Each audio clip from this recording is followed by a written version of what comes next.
Bonjour et bienvenue à cette capsule résumée de l'Assemblée publique du mois d'avril. Donc, je souhaite remercier les gens qui ont visionné la première capsule du mois dernier, qui a duré environ 6 minutes. Nous nous sommes rendus compte qu'en environ 3 minutes, les gens commençaient à cesser de regarder la capsule. Donc, mon défi, c'est que cette capsule dure 3 minutes. Donc, je vais être extrêmement brève.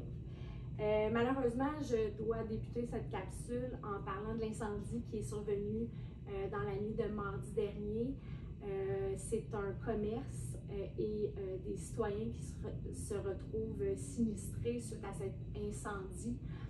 Je souhaite dire à ces sinistrés qu'il y a notre organisme Action Famille qui peut les supporter pour leur fournir des denrées, des vêtements, des meubles.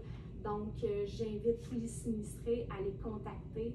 Je souhaite remercier notre service de sécurité incendie pour leur travail lors de cet malheureux événement. C'est extrêmement triste. Je souhaite aussi remercier tous les autres services d'incendie qui nous ont prêté main forte. Merci beaucoup. Je vais poursuivre.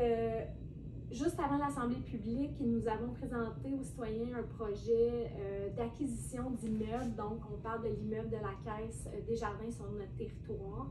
Maxime Lavoie, directeur général de la Caisse, était avec nous pour présenter le projet. L'objectif premier, la vision du conseil en faisant l'acquisition de cette bâtisse, c'est d'y installer le CLSC. C'est sûr que le CLSC, on n'a aucune confirmation pour le moment, mais on pense que ça pourrait éventuellement faire bouger les choses. Donc, je vais vous inviter à prendre connaissance de la présentation que le conseil a fait en collaboration avec la Caisse mardi. Vous y verrez là, quelques chiffres. Si le conseil veut aller de l'avant, c'est qu'il reste des discussions à avoir, je vous rassure. Si le conseil décide d'aller de l'avant, c'est parce que le risque financier pour la municipalité ne sera pas en jeu. Donc, je voulais discuter de ça avec vous. Avancement pour le retour du point de service, justement, du CLSC. En fait, la bonne nouvelle, c'est qu'au niveau régional à la MRC, il y a un nouveau comité de vigie-santé qui a été créé. J'y siège, le maire de Valleyfield, M. Miguel Lemieux, y siège aussi. Il y a d'autres intervenants là, du milieu social, des infirmières, des médecins retraités. Les deux objectifs de ce comité-là, c'est de parler de solutions potentielles pour l'hôpital sur Ouest à la mairie de Valleyfield et le point de retour du CLSC de Sainte-Martine. Donc, c'est une portée régionale qui est vraiment très intéressante.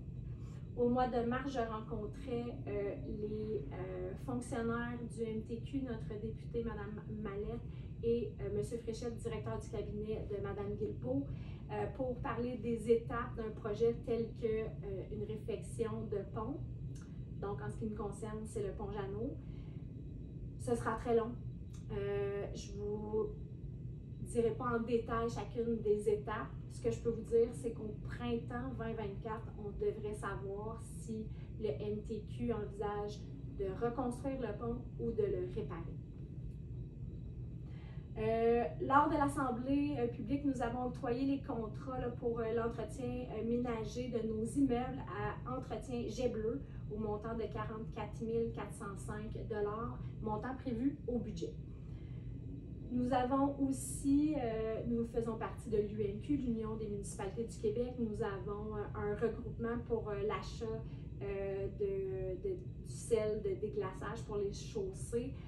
Notre directeur des travaux publics nous confirme que nos achats de quantité de sel diminuent d'année en année. Donc, on trouve des moyens pour moins en dépenses, qui est des bonnes nouvelles.